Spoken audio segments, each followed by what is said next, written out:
The preliminary investigation report into the Air India 17 crash is out. Oddly, it was released in the dead of night, but now there have been a few hours and we've all had an opportunity to look at it.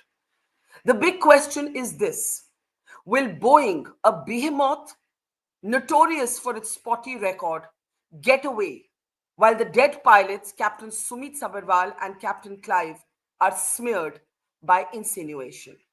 I'm Barkha Dutt. You're with the Mojo story.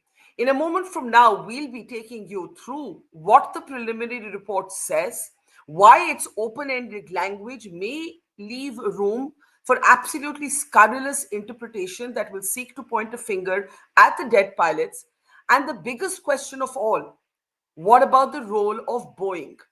Here's the big headline. The Air India preliminary investigation report mentions an advisory issued as far back as 2018 by the FAA in the United States of America. This clearly said that there was a potential problem with the fuel switches and their locking, and their locking, and yet this was not issued as a mandatory warning. It is also possible that the pilots of various Boeing planes were not even aware or made aware of this particular FAA advisory of 2018. We'll be sharing details about what it said in a moment from now. There are also heartbreaking details of what the conversation was that took place between the two pilots, because it is now clear that immediately after takeoff, the fuel switches within 1 second of each other went from on to cut off. I want to introduce at this point our very special guest who's going to help us make sense, as much sense as we can make, of this preliminary report. Captain Sam Thomas is with us. He's the president of the Airline Pilots Association of India. Captain Thomas, thank you. I know you have a flight, so I'm going to make this as quick and sharp as I can. We know from the preliminary report that the commander asks the first officer, did you cut off the fuel switch? And the first officer, the co-pilot, categorically says, I did not. We also know that within 1 second of each other on engine 1 and engine 2, the fuel switches, mysteriously it seems, go from run to cut off position, thereby no fuel is going to the engines. The pilots refute that they have anything to do with this. The report actually flags an FAA advisory from 2018 pointing to a possible problem in the locking of these fuel switches on all Boeing planes. And yet the report does not at this stage, I'm quoting from the report, suggest further action against the Boeing planes. It's open-ended. It leaves room to speculate about so-called pilot error. Here are excerpts from that preliminary report on our screen. And the Western media has lapped it up. The BBC this morning, I just called them out for it, ran with an absolutely incorrect report saying that the pilots cut off the fuel to the engines. Why would the pilots cut off the fuel to the engines? Your first thoughts, Captain Thomas. Thank you, ma'am.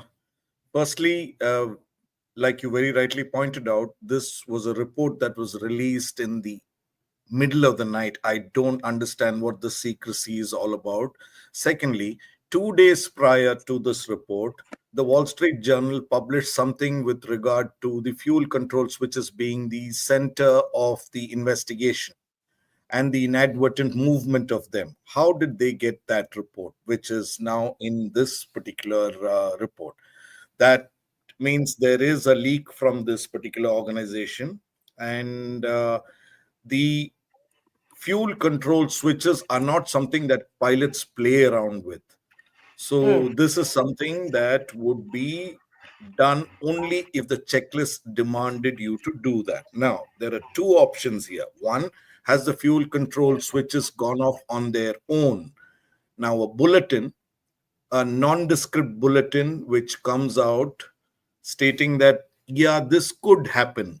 Now, the operators do their maintenance based on the severity of the bulletins that are issued from the manufacturer.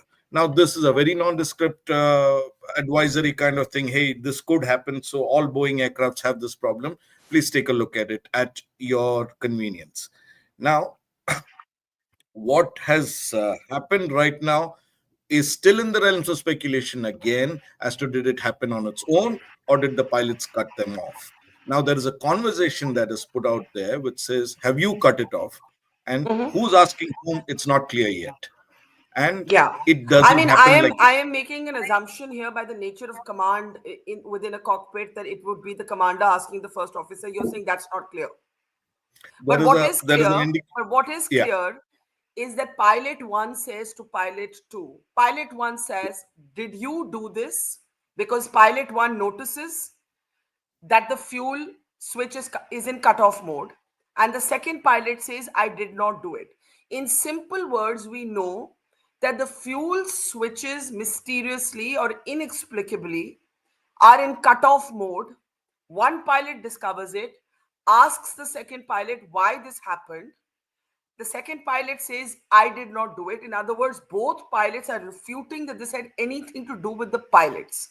Now, this is where, Captain Thomas, what becomes very important is the 2018 advisory. And if I can please have it up on the screen, I would like to read out a portion from this to you. Now, look at this, Captain Thomas. You obviously know this, but this is for our general audience because to me, it is such a scandal that Boeing might get away, that this might be a repeat of what we saw happen with the 737 MAX incidents, where the pilots were initially blamed and then Boeing was forced to acknowledge its own design and engineering issues. Now, this is an advisory that comes from the FAA in 2018.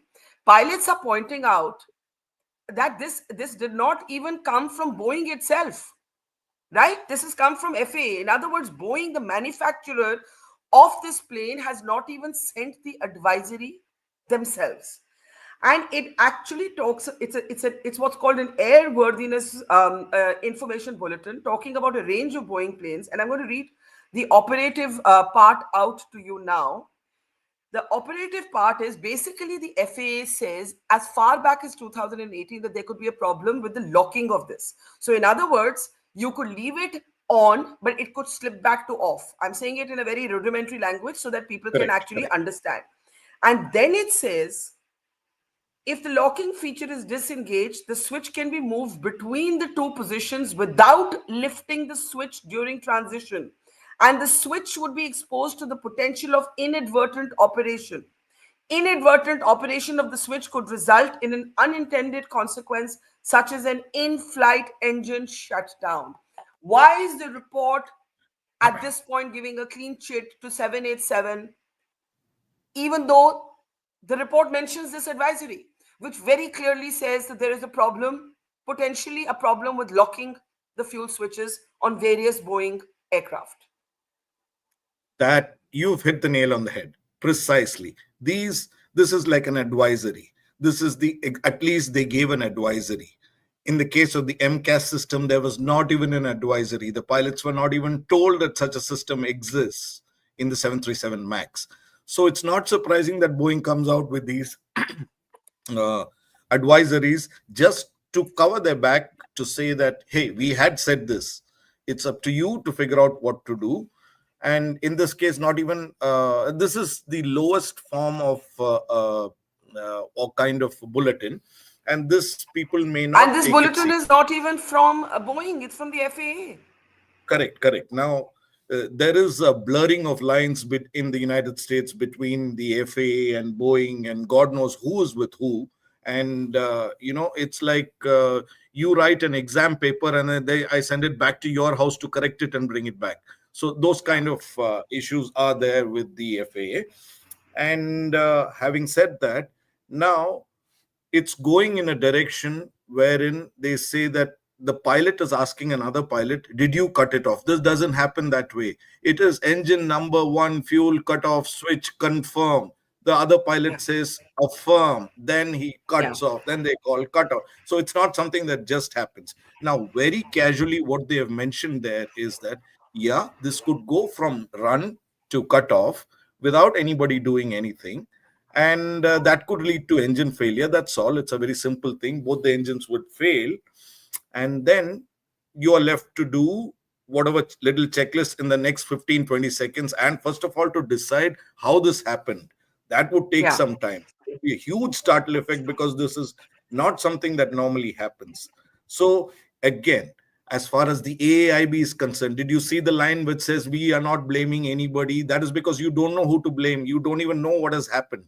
That is Yeah. what we are harping on, to take in subject matter experts. And one, then again, this is a preliminary report. This does not have to be final. But then we would again question the credibility of the people conducting these investigations.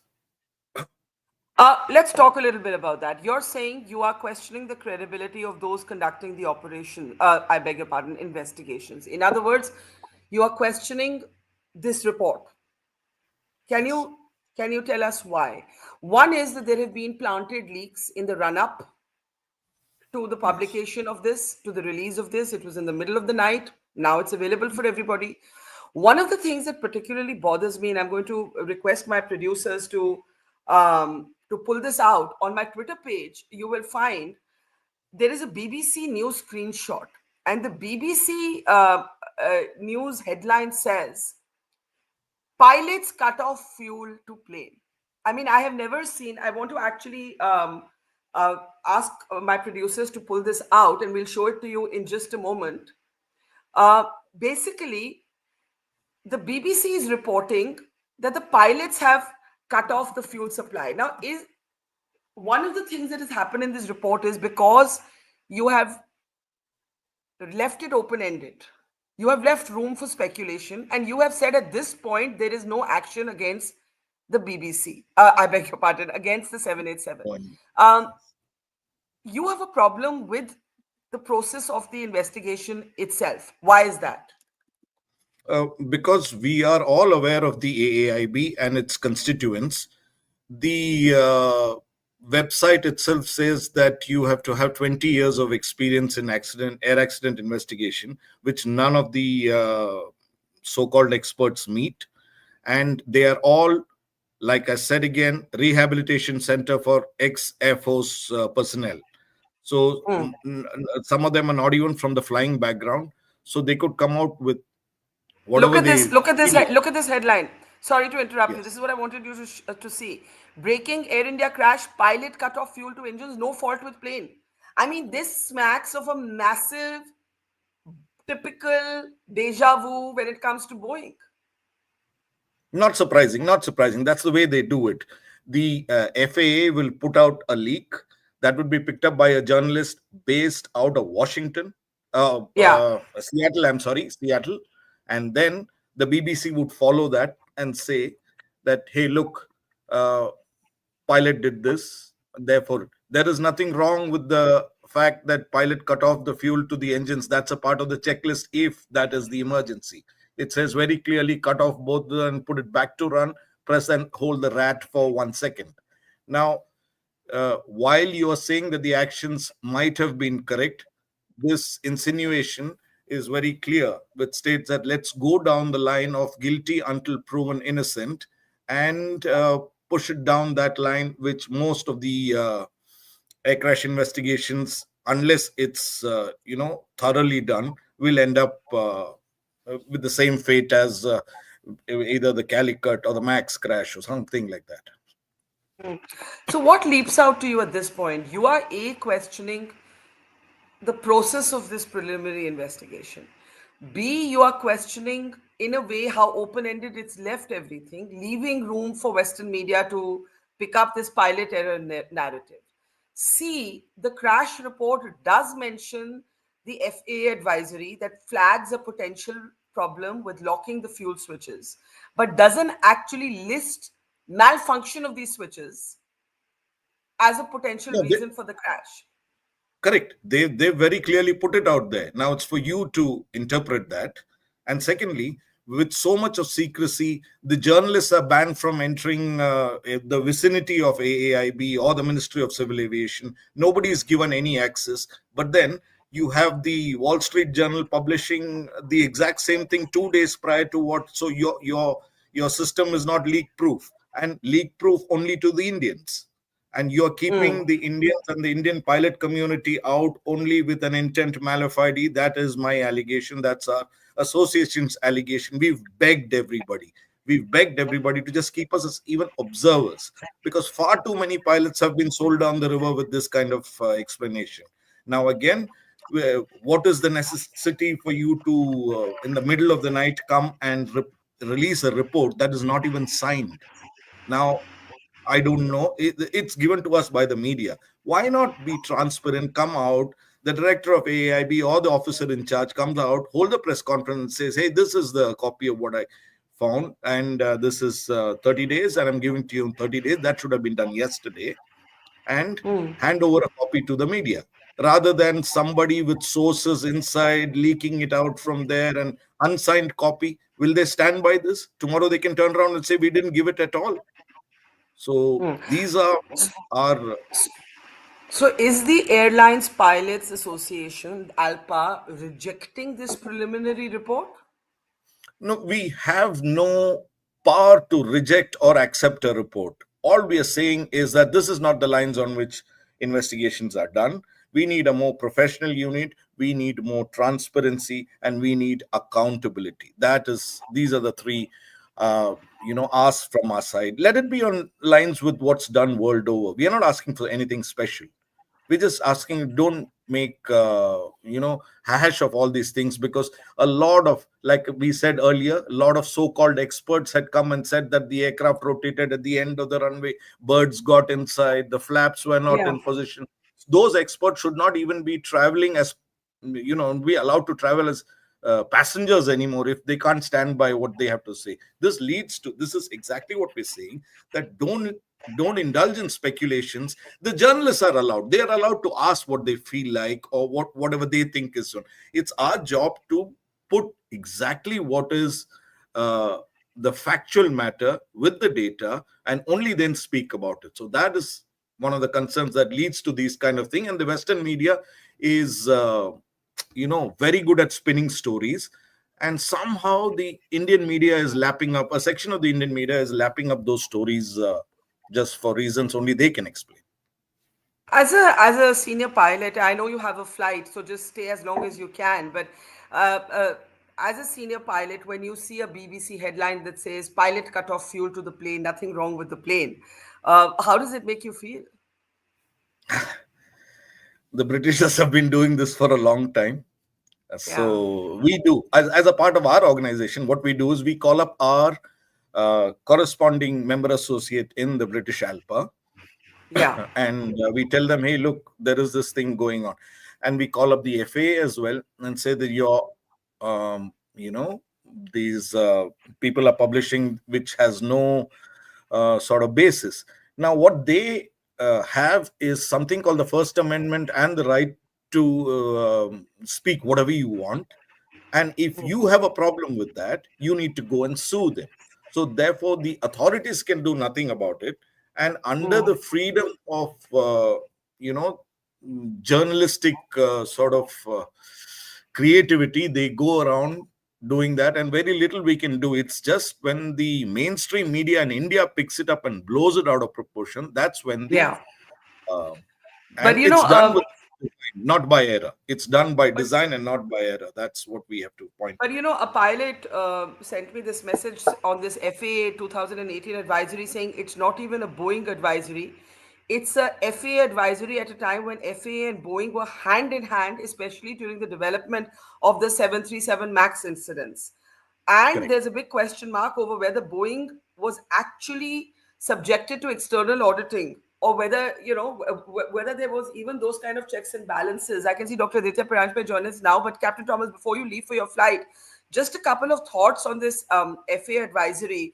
I want to read it out for the benefit of everybody and also juxtapose it with what a US aviation attorney, Mary Schiavo, said about a possible software glitch in the aircraft. Now, again, I am going to, if we can have it up on our screen, I am going to actually read out what the bulletin actually said. The FAA bulletin. This is Mary Schiavo. Thank you. If we can now move to the FAA bulletin, it's very, very important because the Air India crash report actually mentions this. I would need this up now, guys. I would need the FAA 2018 bulletin up on our screens. There it is, and I'm just going to read it out. So, the Boeing company received reports from operators of Model 737 planes that the control switches were installed with the locking feature disengaged. The fuel control switches are installed on the control stand in the flight deck and used by the pilot to supply or cut off fuel to the engines. Remember, fuel has been cut off to the engines on takeoff. This is what the Air India report says. The fuel control switch is a locking feature to prevent inadvertent operations that could result in unintended switch movement between fuel supply and fuel cutoff.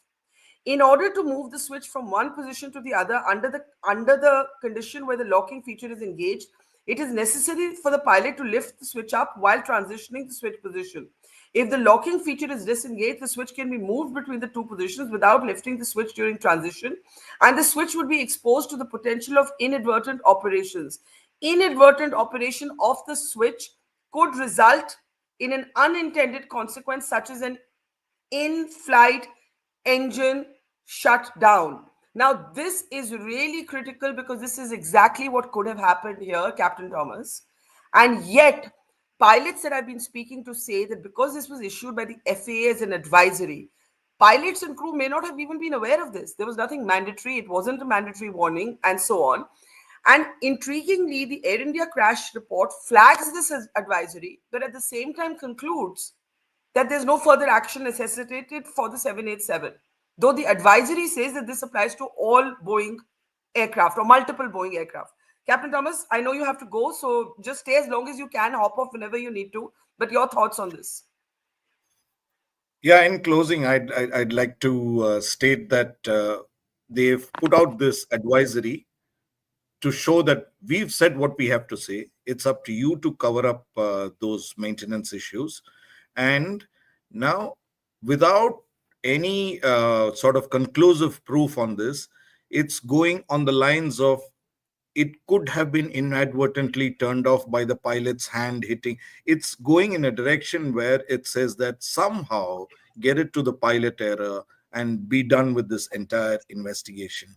That is why we're saying that if you go by the existing personnel in AAIB, we feel they are not sufficiently qualified enough to get to the bottom of this issue. This has far larger consequences, and at no time should commercial interests of a company, no matter how huge, take precedence over flight safety and maintenance protocols. Thank you so much, Barkha. Yeah, just before you go, sorry, one very quickly, just before you go, I want you to recap two or three main points that you'd like to drive home at this point. One is that the crash report you question the report itself because you feel there hasn't been enough transparency in who is conducting the operation, and you believe that the pilot community has been kept out of it. Am I Yes, summarizing you correctly? that is correct. That is correct. Okay. Secondly, you believe that although the report clearly documents the pilots refuting that they have cut off the fuel switches from run mode to cut off mode, you believe that there is some sort of attempt here to pin it on the pilots and be done with, as you called it, in quote unquote, be done with it. Is it your Yes. fear then that Boeing gets away while the pilots get smeared? Absolutely, absolutely. So when there is a question asked between the pilots, did you do it? He says, I didn't do it. That means it has gone off on its own. Now that it's gone off on its own, you have only one choice. That's to put it to cut off and run, just to change the EECs and try to revive. And it says that he has done that. The airplane was in a revival mode. The engines were spooling up, thereafter went back again. So, given that, What is this going to do to morale of the pilot community today? oh, it's in the boots at the moment because for reasons not just with the crash. When the crash happens, there is a pall of gloom that settles on every pilots and their families. And the problem is that we live in such a punitive society that we were saying that the pilots, it's the toughest to fly an airplane in India because, like we had mentioned in the previous interaction as well, suspension is the order of the day. First thing is you suspend the pilot, irrespective of whether you do a good job or a bad job. The Yeah. armed forces, we must mention here, do a much better job than us. When they do a good job, they are rewarded. Here, on a daily basis, pilots navigate the airplane from northern India to southern India, western India to eastern India under extreme circumstances of weather. The monsoon is not easy to fly through. On an hourly basis, we avoid weather, and when there is even as much as a small complaint from a frequent flyer who encountered a bump, the first thing that they do is put the pilot under suspension, put an inquiry, and then there's no defense. It's just order passed. And that is something that compounds when these Yeah, that's accidents. so sad to hear, Captain Thomas. Just before you go, are you worried that the truth of Air India 171 crash may never come out?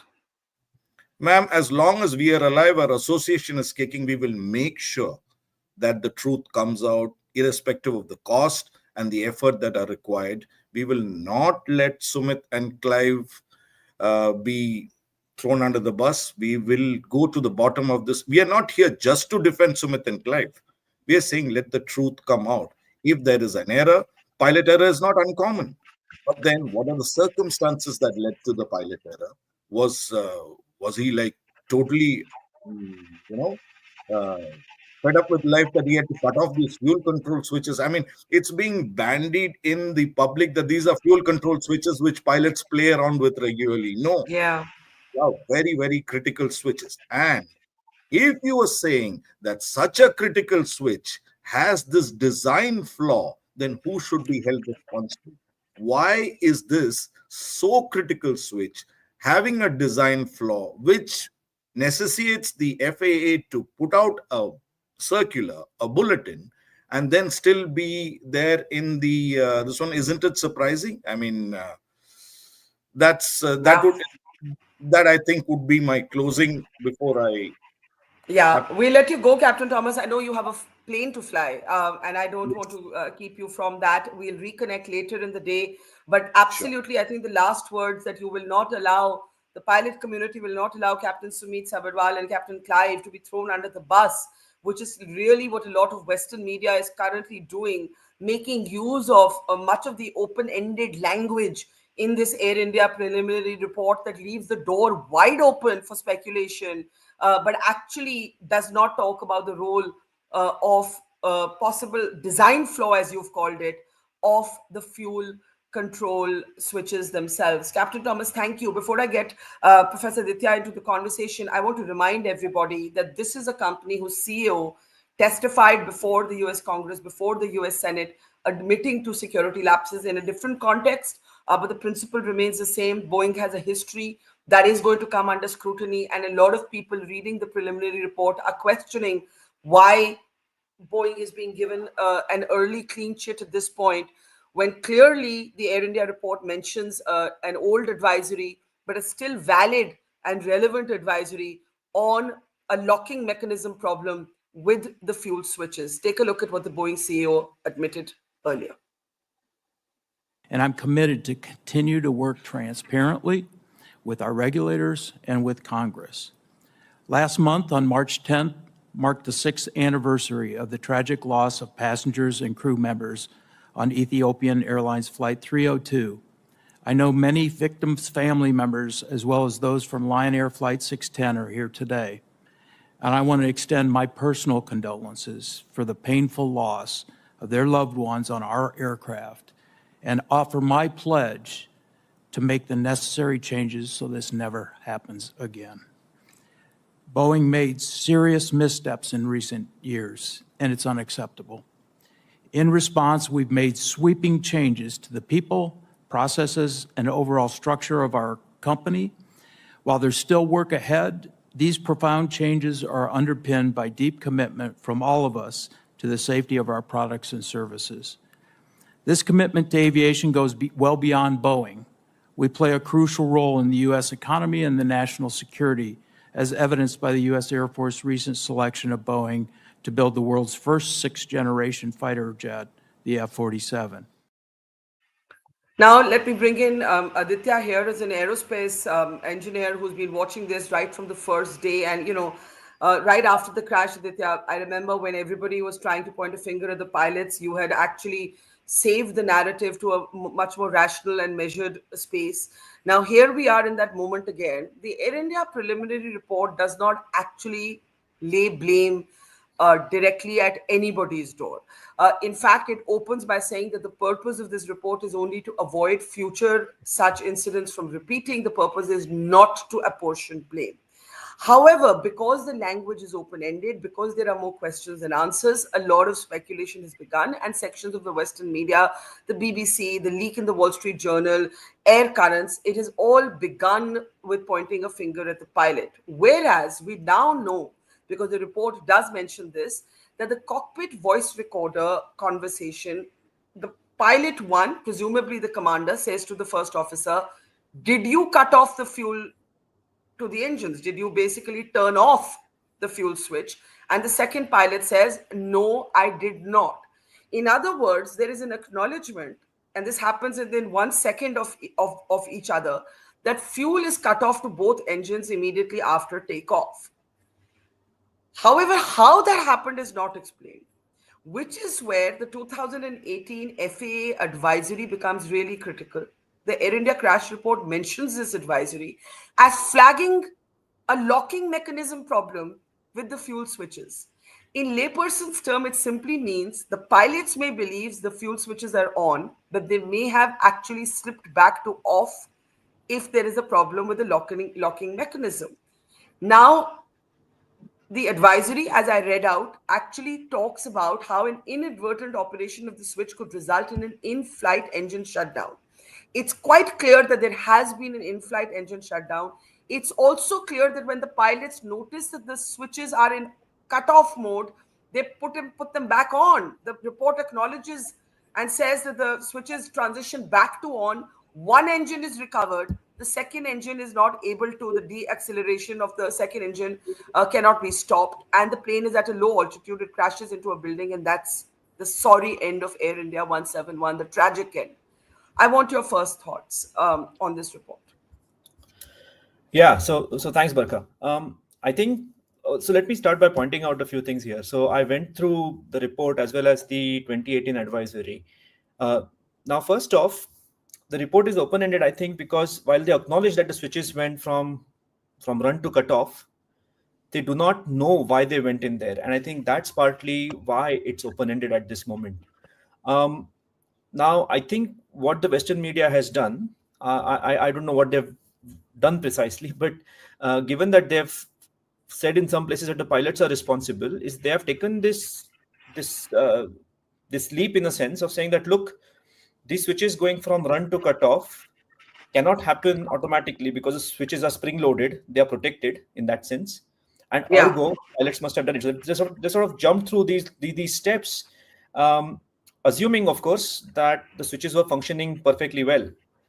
And I think at that point we have to be a bit cautious. We shouldn't take that leap yet because we do not know exactly why the switches malfunctioned. Having said that, the wording of the 2018 advisory, again, if I may just point out one specific line in there. I'm sorry, I'm just pulling it out on my Yeah. computer. And in fact, I want it up on the screen as well. Can we have the advisory up on our screen, please? Yeah. Yeah. Okay. Yeah, here it is. Yeah. Okay. So here's the wording. I mean, this is where I think it gets a little strange. So I'm going to repeat probably what you read. If the locking feature is disengaged, this is the second but last line, second from last line. I'm sorry, in background. If the locking feature is disengaged, the switch can be moved between the two positions without lifting the switch during transition, and the switch would be exposed to the potential of inadvertent operation. Now, my understanding of inadvertent operation is an accidental push. That is how I understood it. Not in the sense of the switch tripping itself. Now, a few more things that But it's not clear. But it's not clear.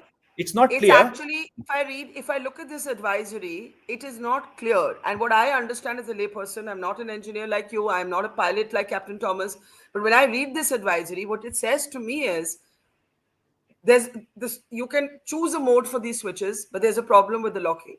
Because this language about what does this word mean about with locking disengaged? So let me explain one word here, which is operation. Okay, the word operation. Now remember, this is a bulletin that's prepared mostly for the airline operators and obviously for the airline companies to see. The word operations in the aviation world is distinct from engineering. So operations refers to how the airplanes are flown, maintained, not how they are designed or engineered. So we use the words design, engineering, and operations. That's why the word operations to me immediately suggested something that's being done in the cockpit as part of flying. So my suspicion, so again, look, this we don't know precisely what's happening under the hood. The sense that I got from reading that line is that it might, if you accidentally move it, you may end up tripping the switches. That's the sense that I got from Yeah, but reading. here's the problem with that supposition, right, Aditya? Yeah, After takeoff, there is no reason for a pilot's hand to go to the fuel switch. absolutely, Yeah. absolutely, There is exactly. zero, there is, in fact, I mean, it would be great if we could pull out just an image. I think if the producers could share an image, I had shared it on our WhatsApp group last night of what this switch actually looks like. Yeah, yeah. There's no reason for a pilot's hand to go there. And Uh, you can hit something on engine one once, but twice. no, you There are can't. separate fuel switches for engine. You can't make, even if you say these pilots, and by the way, they're very experienced pilots, why would their hands be on the fuel switch? No, no, no, no, no, Even if no. you say, ek bari galti se push ho gaya, second time? No, Barkha. So please don't get me wrong. I'm not even suggesting that the pilots are at fault here. Please, that's not the point. But I think even as we try to build a case for why this happened, it's essential for us that we appreciate the technical details because that's where the devil lies. So let's assume, for the sake of argument, so this problem was noticed in 2018. By that point, the 787s had been in service for almost 6 years. I don't recall off the top of my head how many 787s had been inducted by Air India at that point, and whether, for example, ANA, ANB are the earlier 787s. I don't know that for a fact, but my guess is once this bulletin was out, Air India would have ideally actioned this item. So if you notice in that same bulletin, if we sorry, I need to pull out that document again. Yeah, you're right. So that's where it's located. If you go to the Yeah. second page of that same document, it lists a very specific Honeywell part number for the affected airplane. So 737s is where they were first noticed. In fact, Yeah. noticed by the operators. And also what's Yeah. Could we interesting, open the advisory? Let me send it to you all again in full. Yeah. yeah. So if you just Go open ahead. the Yeah. advisory, you will see that on the second Yeah. page, they list the specific part number of the affected switches. Now, so all they had to do was to replace or fix that part. That is it. That's all that was needed. And I would like to assume, because I don't see any reason why Air India wouldn't do it. Air India would have replaced that part if that replacement was needed at that point. But there is a response to that from Air India. Again, not officially. No, this is the first page of the advisory, guys. Can we go No, to the no, next page? second page, yeah, the second page. Yeah, I'm trying to tell them to go to the second page. There, right? Yeah. Now So the here second, is the point, right? I want to read out what somebody said to me, which is that this was not even issued by Boeing, this advisory. no, Just one second. It came from the FAA, and yes, then this is a senior pilot who said to me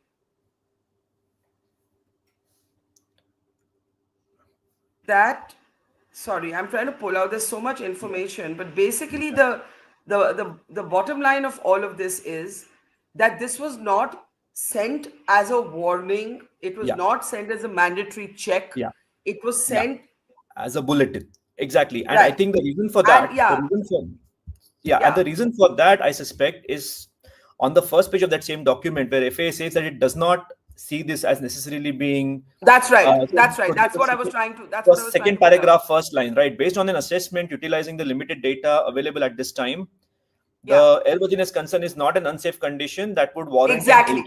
Yeah. exactly. So now, okay, I don't know why. Well, I don't know exactly what their thinking was in here, honestly, because fuel switches cutting off is a serious condition. Whether it happens during climb, descent, approach, whenever, even if it happens in cruise where you have the time and the energy to actually land the airplane safely, or even go for a relight. Anyway, Yeah. so I think that is the so I think the reason why I pointed this out was, again, the language is very detailed in there. So we don't know why they thought it was not unsafe, but we know why they didn't opt for an AD. So if it's not an AD, it comes as a bulletin, which is how it has come out. Now, if we look at the accident, the preliminary report that's come out, um, Yeah. we talk about, okay, the switches being in cutoff. The pilot, and we don't know which of the two pilots has noticed this, whether it's a pilot flying or the pilot observing, and they ask, okay, did you turn it off? And the person says no. The first thing that impressed me was the real short period of time within which they responded. Because if you notice the timestamps that they mention in the document, Yeah. they really tried to relight the engine immediately, and one engine almost started to. So the language is very specific again. If I may again go back to now the preliminary investigation report. I'm Yeah. sorry, I have multiple PDFs open here because I've been trying to Yeah. make sense of it Yeah. myself. Yeah. Um, really sorry about that. I'm going to read out the exact wording. Okay, so the EGT, that's the exhaust gas temperature, was observed to be rising for both engines, indicating relight. Engine 1's core deceleration stopped, reversed, and started to progress to recovery. So what it means is that the engine that was initially slowing down, that is, its rotations were slowing down, has now started to accelerate. It's recovering. Recovering does not mean it's producing a lot of useful thrust. It just means it's going in that direction.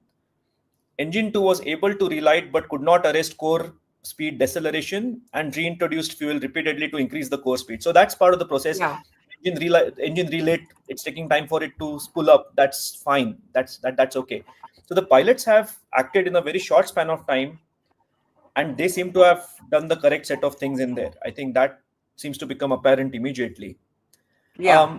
And in that sense, I think the focus is entirely on why were those switches in the off position. Now, my sense when I spoke to engineers and also pilots pointed out that those switches actually spring loaded.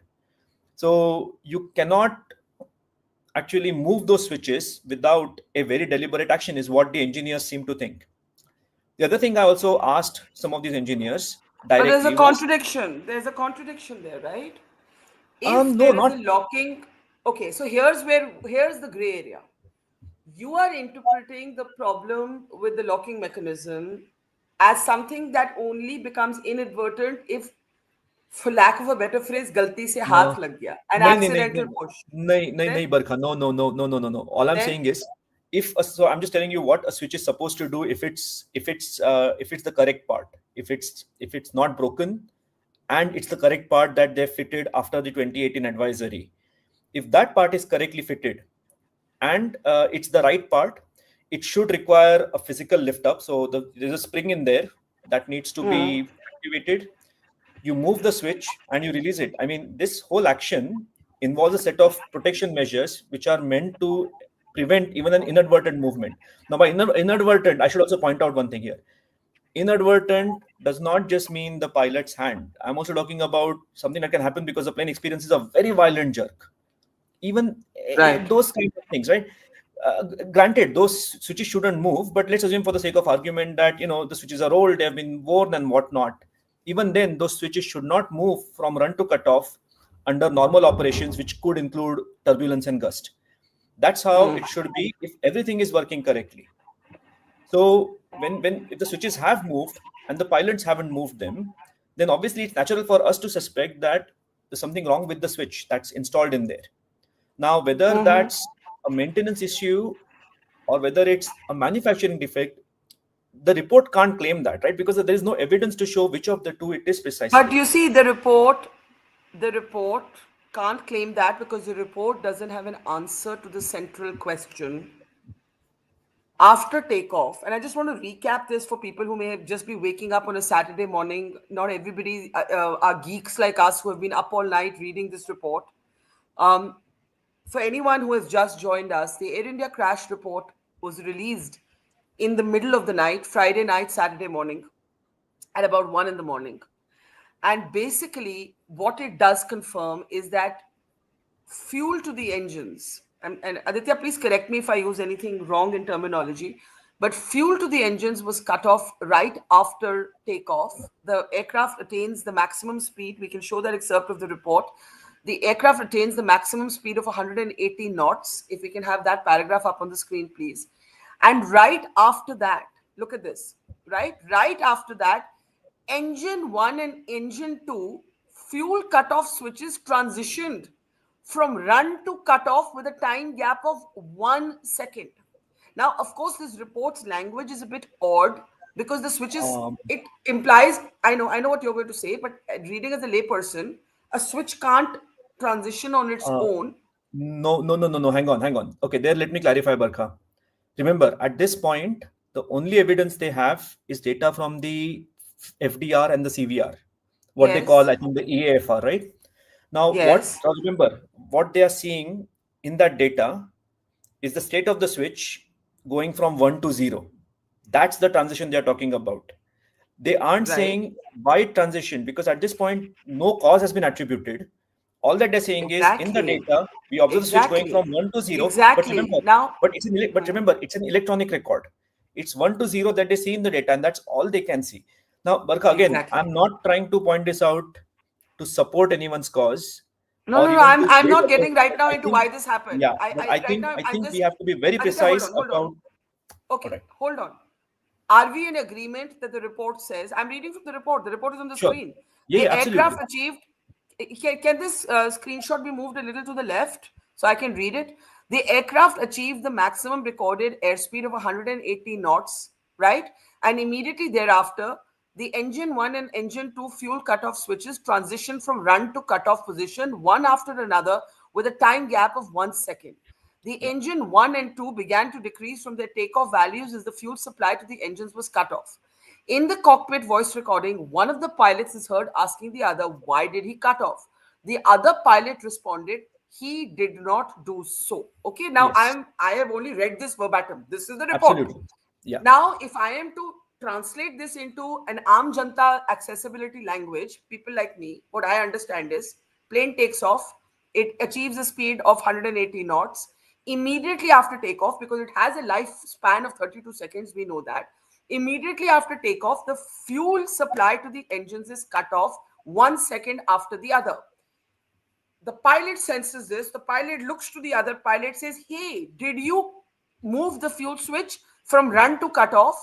The other pilot says, I didn't do it. They realize something is wrong. They immediately try to retrieve from off to on. One engine, the rat also gets deployed. One engine comes back somewhat to life. It's starting to progress. The other engine doesn't. It's at low altitude. The plane crashes into a building. This is what I yeah, have understood, right? absolutely. And that's exactly what has happened. That's absolutely what has Okay. happened. Okay. So if we agree on that, the question is, how did the fuel switch move from run to cut off after Correct. takeoff? Right? Absolutely. And I think That's that the one. operative question. Correct. Okay. And now let me add a few more details in there, right? So Okay. remember, so we started with the 2018 bulletin, right? And then where we talked about a specific part that had to be replaced. There's a part number in that advisory.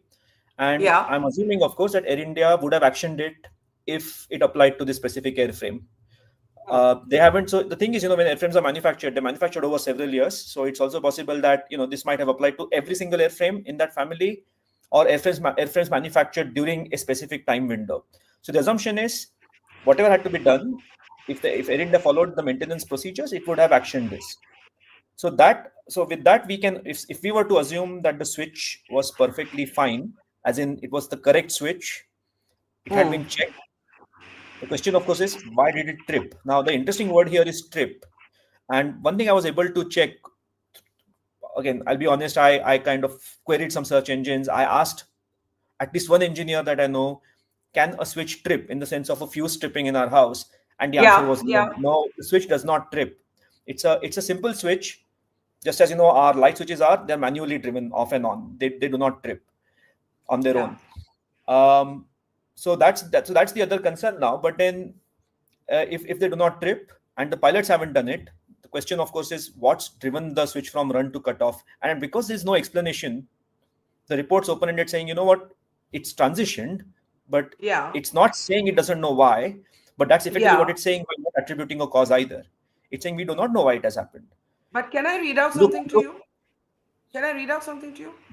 yeah, please, please. Okay, this is what, can we have this up on our screen? I've just sent it to you to Shirali at the back end.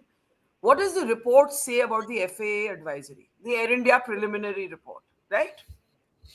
It Yeah. says the FAA issued a special airworthiness information bulletin, so and so number, in 2018 regarding the potential disengagement of the fuel control switch locking feature. This was based on reports from operators of Model 737 airplanes, Yes.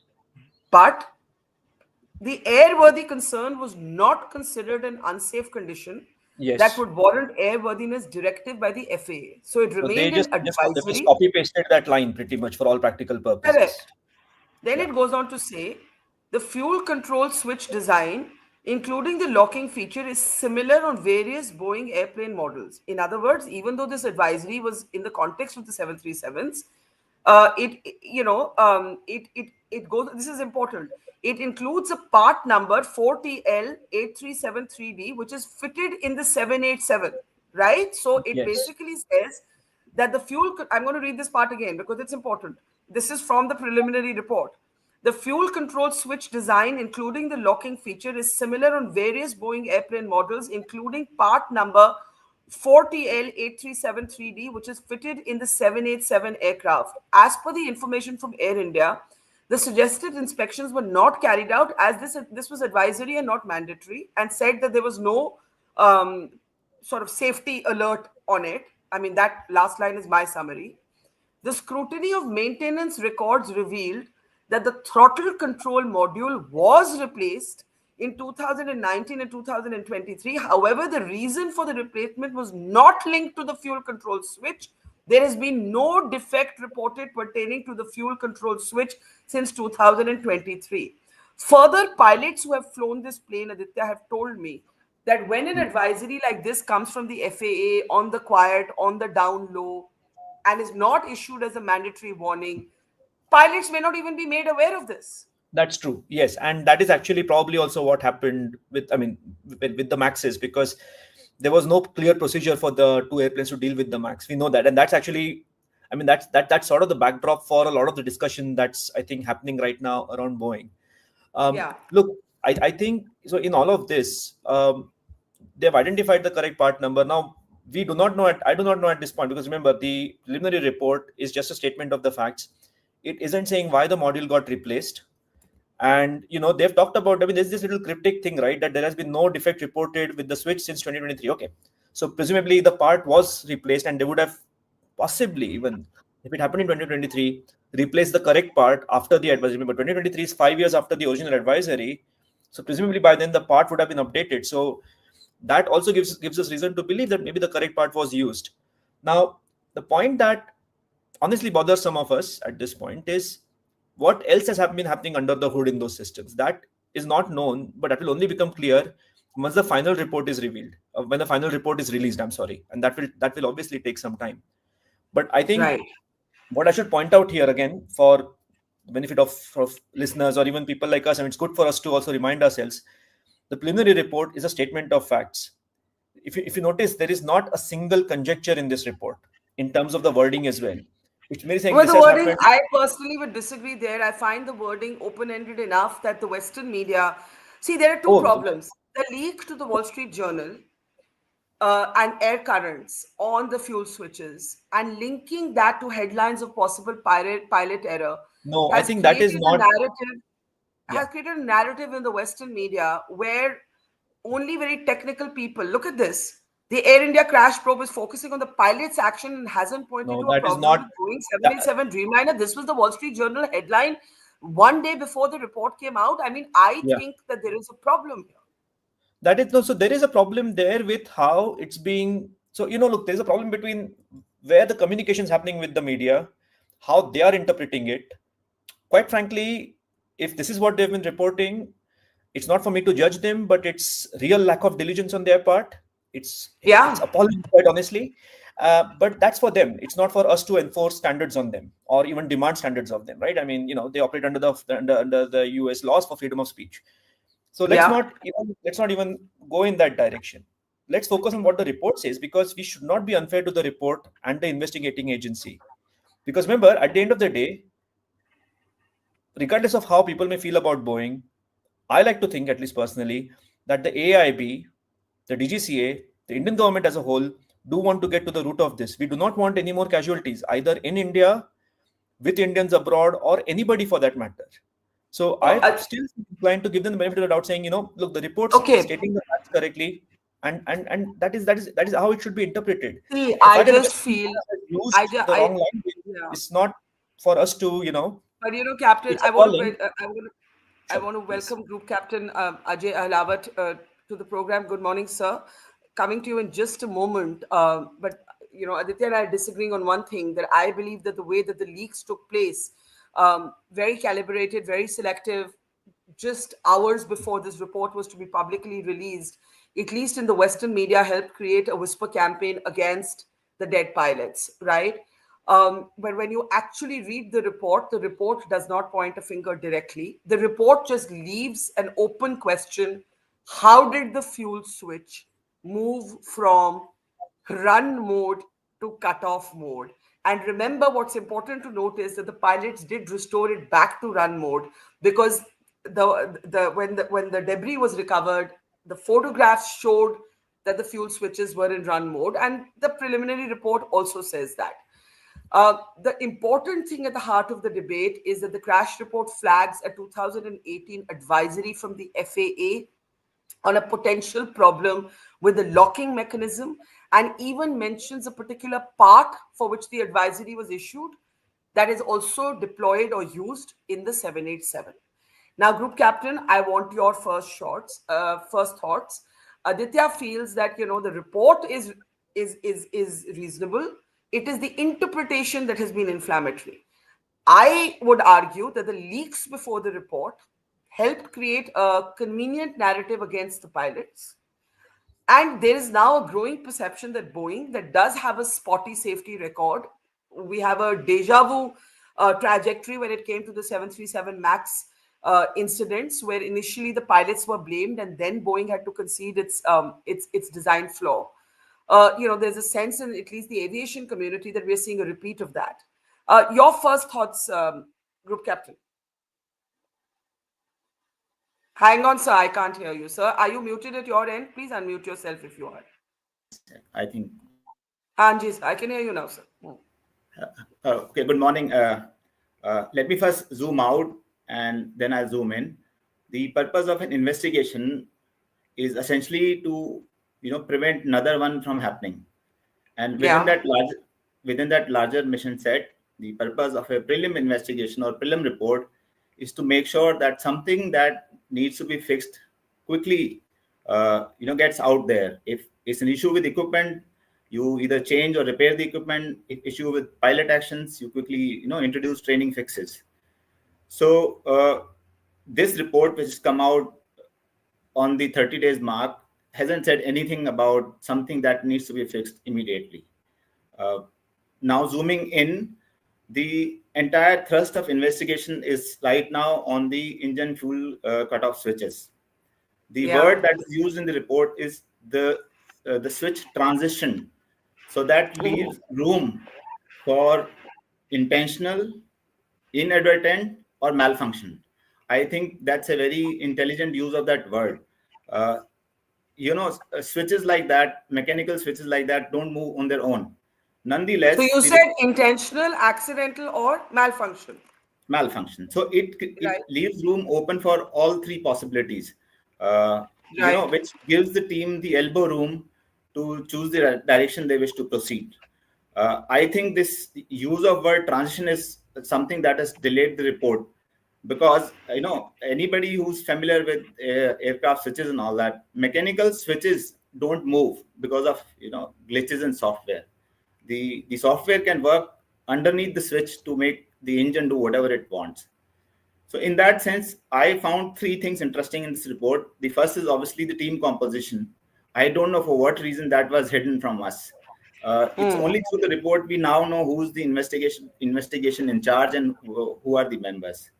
The second aspect I learned after reading the report is this use of word transition, and within 1 second of each other. That would need further deliberation from the team. And the third aspect is I expected some immediate fixes to be given out there, may be related to the advisory that we are discussing in great detail, which says, these kind of switches could malfunction. Please look at them more carefully. In the instant case, we already have the switch available to us. If the concern was that the gate that protects it from inadvertent operation is kind of erased or not functioning well, we can look at the actual switch and find out if that advisory would have worked in this case or not. These are my opening comments. Yeah, but can I, just for the benefit of people who may have just joined us, and sorry, Ditya, this will be a little bit repetitive for some of you. I want to read out the advisory. Can we have the advisory, the FA advisory on the screen again? I want to read out two things, Group Captain. One, what did the advisory say in 2018? And two, what has the crash report said about the advisory? I think both things are important to talk about. So here's what happens. In 2018, the FA advisory is issued on a problem with the locking mechanism of these fuel switches. And Aditya and I have been debating what does this word inadvertent mean, but let me read out the whole paragraph to you again. The Boeing company received reports from operators of the 737 airplanes that the fuel control switches were installed with the locking feature disengaged.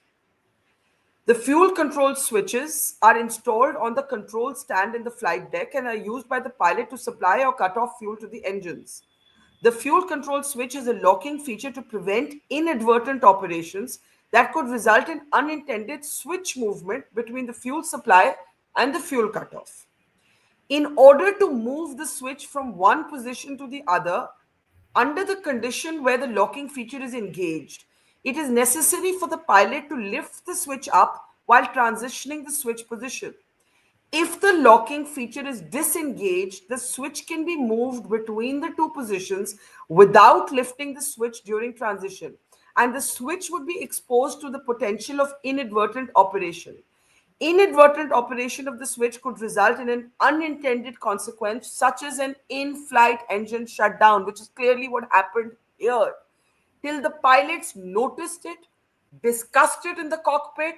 One pilot said to the other, "Did you turn it off?" He said, "I didn't do it." They move it back to on position.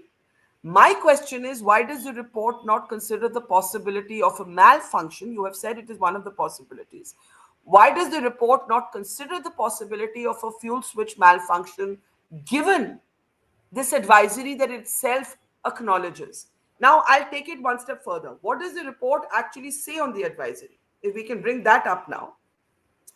Please move to the second one. What does the report say on the advisory?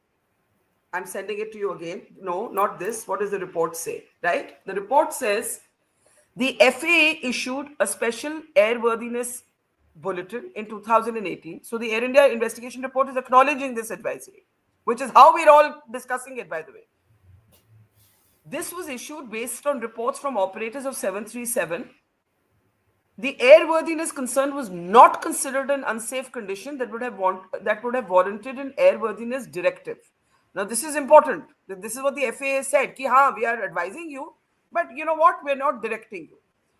The fuel control switch design, including the locking feature, is similar on various Boeing airplane models, including part number 40L8373D, which is also fitted in the 787.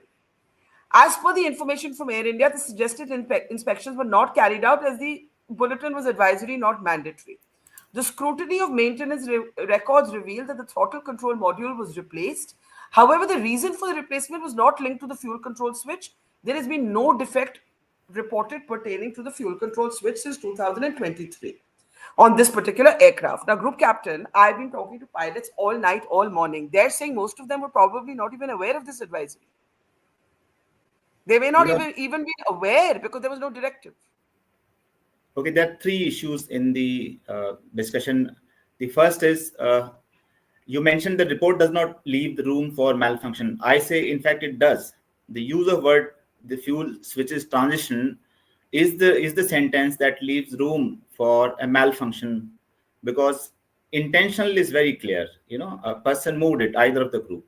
Inadvertent also involves a crew action. Is that they do it without thinking what they're doing. And I tell you what all have happened in A4s.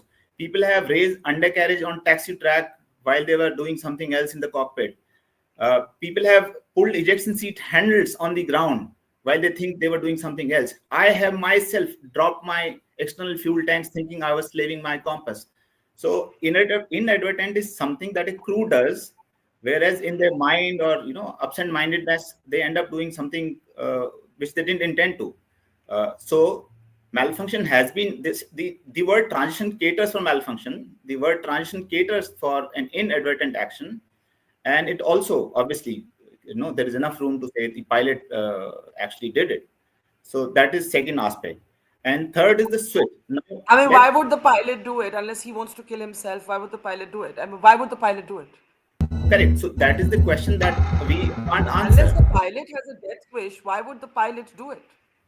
That's right. That's not the question that we can answer. That is for the investigation to ascertain No, their I'm mental just saying, state. sir, I'm going to assume right now that given how hard the pilots tried to recover the engines, the pilots had no intention of doing this. So we cannot talk about intentional because the pilots are scrambling in their 32 seconds to restore the engines. Nobody is saying pilots did it. I'm explaining the use of word transition that creates three possibilities. For with no stretch of imagination, I'm saying the pilot could do it. I don't know.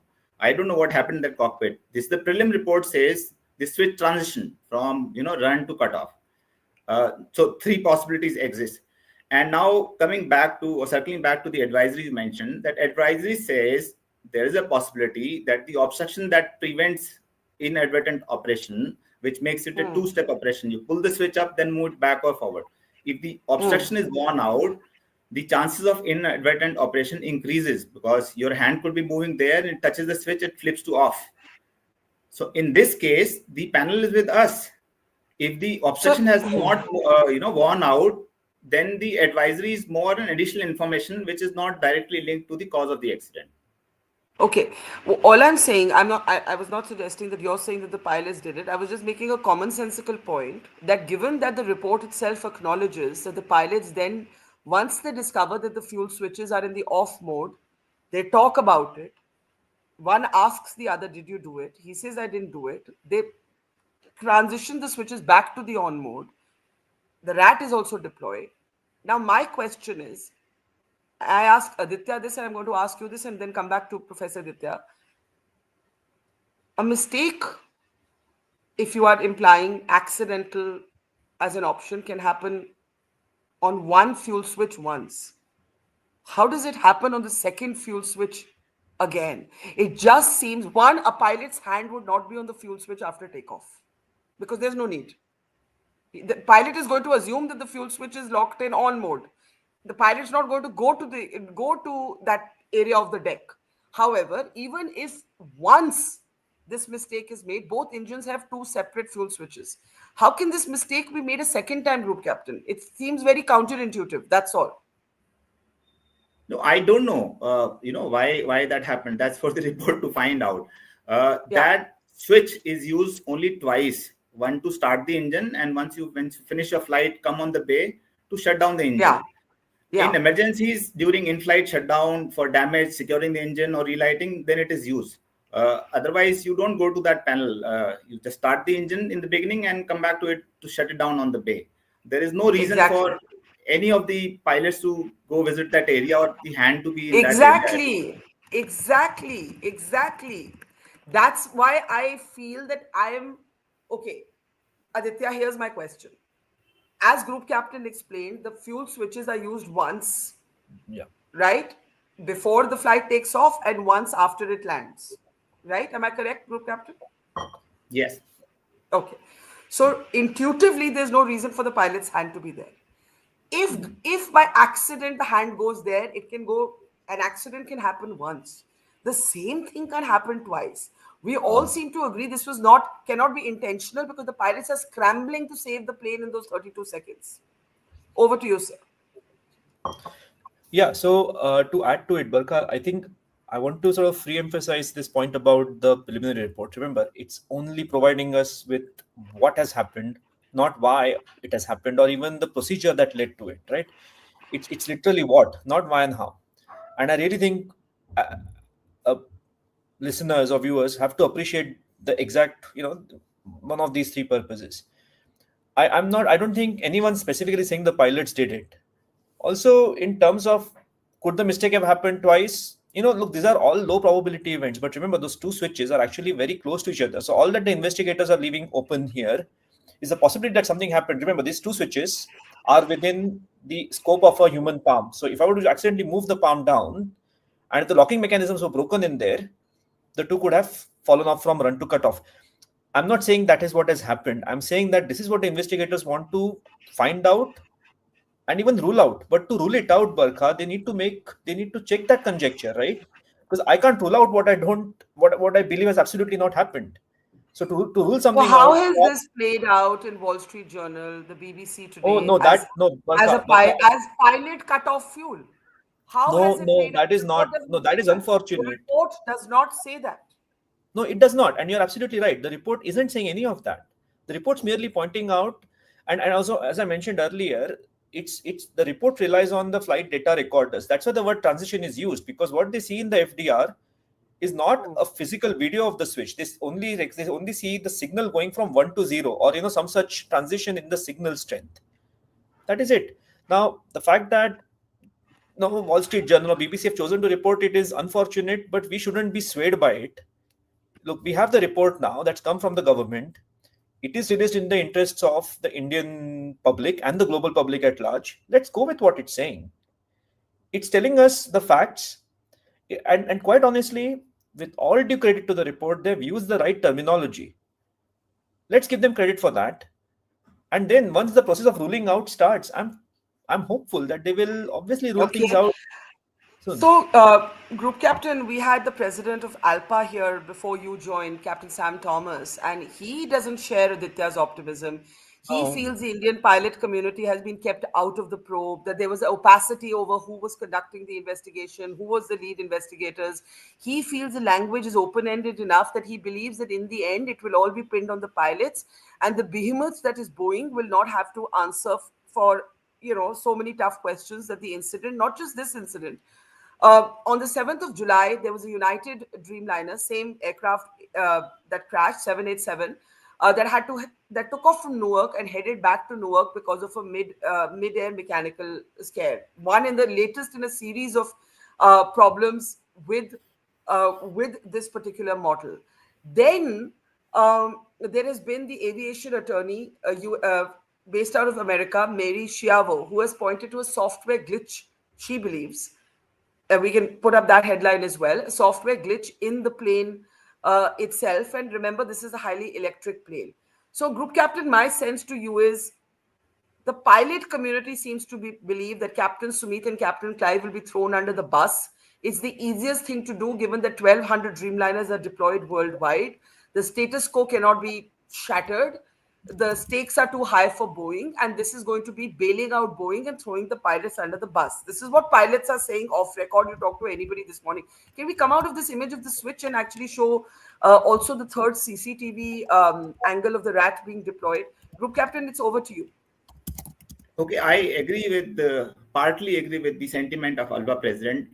On the first part, I agree. There is unnecessary mystery over this investigation. We didn't know the team members investigating this incident.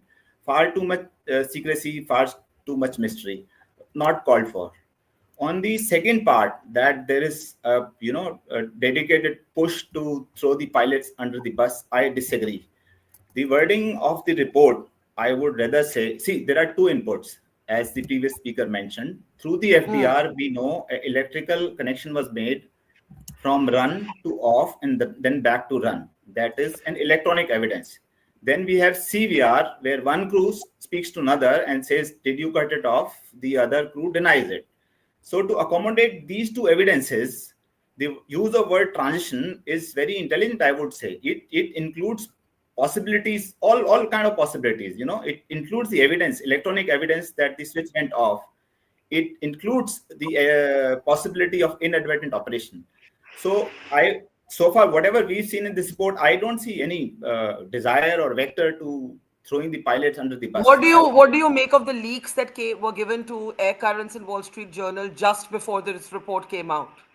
which set the narrative of pilot error wrongly, in my Follow opinion. the money. Barkha, you are into journalism. I think I joined Air Force in 1996, and around that time NDTV started coming on our screens.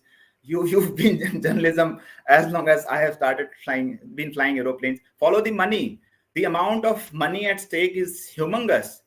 If Exactly. Which if is it why I comes feel the out, truth will never come out, sir. Sorry, I feel the truth may never come out. so if it comes out that switches could flip off on their own, what will happen to Boeing share?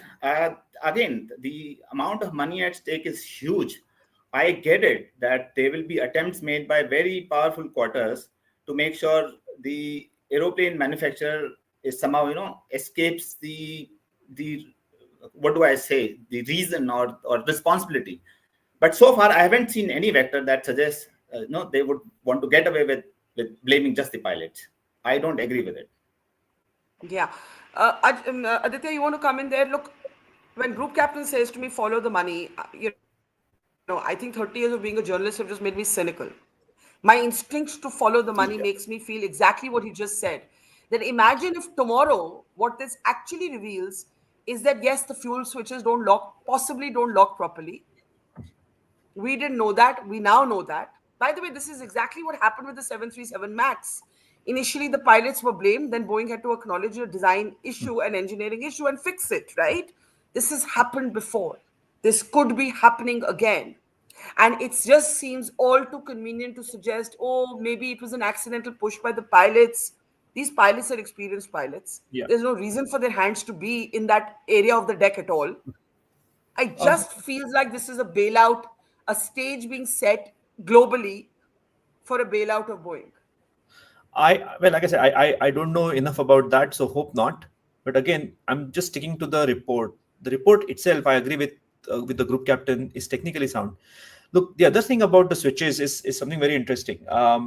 As far as I know, and the group captain can confirm, or even some of the other pilots who've been on your panels can confirm, the fuel cutoff switches on the sides are unique in the following sense.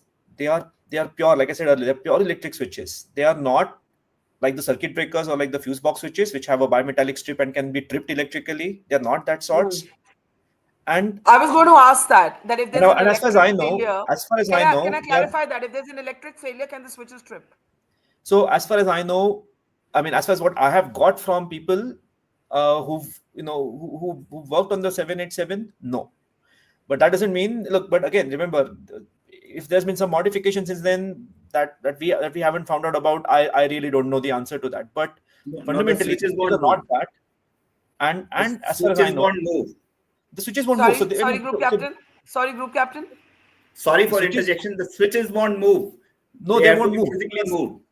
right. So the group captain, the point was, is it like one of your fuse switches, which it is not. It's a physical switch, and even the software can't trip it. So it's not something that can be tripped electrically. It cannot Which be is moved by why, software. Aditya, we are back to the advisory that if there is a problem with the locking mechanism, which can lead to an inadvertent slipping from Yeah, cutoff to on or on to cutoff, yeah. then that answers a lot of questions, doesn't it? It does. It could, but the problem is there is no evidence to suggest that, Barkha. That's the problem, and that's what the What does the committee needs. advisory mean then?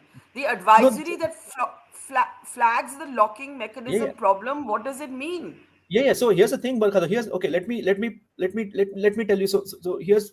I don't want to. I mean, necessarily conjecture anything here, but look, that advisory was released in 2018, and I do want to give Air India the benefit here by believing that they acted on it and replaced the switches if there was a fault. Right? Look, No, this but advisory look at was for 7 years. the Air India crash report says not a single complaint was reported in relation to the fuel switches, Yeah, yeah. No, but it and does the say. pilots that I've spoken to who Uh, fly this plane say they weren't even aware of this advisory. No, the pilots may not have been aware, but the engineers would have been. You remember we talked about, so pilots. I mean, look, it's a different story of whether the pilots should or should not have been aware. I'm not commenting on that, but this is a fix that is managed by Advisories the don't Air even India come from Boeing. engineers to replace the Sorry to switch. be cynical, Aditya. Again, I'm sorry. I don't mean to speak over you, but the advisory not even No, come from Boeing. Boeing is the that's manufacturer fine. of the No, plane. Why is no, the advisory not from Boeing? Go I, ahead, Aditya. Sorry. I don't know. Like, I mean, so typically, if my understanding is correct, even so, these advisories can come from the FAA. So if you think of the airworthiness directives that are issued globally, they're issued by the national agencies. So the FAA typically issues them, or EASA issues them, and the other agencies typically mirror them, because a lot of the work has happened in their respective systems. Considering Boeing is based in the States, Airbus is based in Europe, so it's the agencies that issue them. And remember, some of these advisories are regulatory in nature, right? So the regulatory advisories have to come from the regulatory agencies, and I suspect that's what's going on. So that's why the FAA has released it, and there's nothing out of ordinary with it. All of the airworthiness directives or emergency directives do come from the FAA, EASA, or from the national agencies. So again, look, I must point out, Barkha, I'm not trying to give anybody a clean sheet. I'm not even trying to suggest that someone's at fault. All I'm trying to suggest is we have a report, a document, we have a series of events, and we should patiently pursue it to its logical conclusion. No one's suggesting that the pilots were at fault here. I don't think the report says that. The fact that some quarters of the media have jumped to that conclusion is again very unfortunate. But it's our job, I think, to remind our people that please don't get swayed by it. When the report's presented to you, read it. I mean, our people are educated. They should be able to read the report. If not, ask experts. Go and ask them, what does this specific term mean? There are enough and more pilots around, enough and more experts like the group captain around who can tell people that, look, this is not what the report's implying. So I think we in here should do that job by reminding people that the report has a specific technical meaning. Please ask us if you're not sure, and we'll help you out. If we don't understand it, we'll ask people who we think are experts as well, and we'll go in that direction. Well, I just want to end with, I don't know where that banner has actually gone, but I just want to end with reading what the advisory actually says. If we can have it up on our screen. And Group Captain, I'll give both of you last comments then. It actually says that if there is an inadvertent operation of the switch, it could result in an unintended consequence, such as an in-flight engine shutdown. And that is what has happened here. It also says that the fuel control switch design, including the locking feature, is on various Boeing airplane models. And if we go to, this is the wrong thing on the screen. Could you please remove it and go to the second page of this? I would like to show the second page of this, please. The second page of the advisory, and zoom in. Now, if you zoom into this, you see all of the different planes that might be impacted, and it also lists the 787. And this is why I believe that this advisory is at the heart of the story. Last comments to you, Group Captain. We also have a third CCTV angle that shows the rat was deployed. We know the pilots try and move the switches back to the on mode. The fact that there's the image of that. Last thoughts, sir. Where do we go from here? Okay, the advisory mentions that there is a locking mechanism that prevents inadvertent operation. In the aircraft that crashed, say if that locking mechanism was functional, it had not gone down. So that would kind of make that advisory irrelevant in this instant case. The second part is... why would it make it irrelevant? Why would it make it irrelevant? No, because it's an obstruction that prevents inadvertent operation. If that obstruction is present, then there will not be an inadvertent operation. Then it'll be a two-step operation. Pull the switch, then pull it back. Then it is no more inadvertent. The second aspect out, are the pilots, responsible for this accident? We will probably never know, because they are not around to, explain the course of action that they chose. Through electronic forensic, going through the data or CVR, or looking at various permutations and combinations, maybe reflying it in simulator, we would make an intelligent guess. That's about it. The pilots are not around to tell us what actually happened and why, because there is that quote in the CVR. Did you do it? Did you shut down the engine? And the other guy says, no, I did not. We'll have to have an explanation for that as well. So let's see. I mean, in my opinion, this report is very intelligently worded so far. Last thoughts, Aditya? Yeah, so I think I agree with the group captain. I again, finally, please, to the listeners and the viewers, please allow the investigation to unfold. The report appears to be technically sound. It's using the right verbiage. It's not assigning blame. And if you ever listen to anything that seems to blame somebody, please go back and check with the report. Because if the report isn't saying that, chances are someone's interpreting something that they ought not to interpret in that direction. At the end of the day, I think, again, as I sort of have been saying all over, regardless of what people may feel about Boeing or about Air India, about whoever, I'm an optimist here in that I genuinely think, regardless of the commercial interests, largely we are all on the same team. And we ultimately do want to make aviation safer for everyone. So if something of this sort happens, no company in its right frame of mind, no regulatory agency in its right frame of mind, and no engineer would ever risk such a catastrophic loss of life, and not to mention, the reputation I, of I, the agency, the airline, or whoever. So no, I yeah, think they will want to get to the root of it. Please give them time, because they have to logically rule out everything. And sure. when we logically rule out something, we first start by assuming that maybe that's true, and then we rule it out saying, you know what, that can't happen. Yeah. So please give them that I, space and come to yeah. conclusions.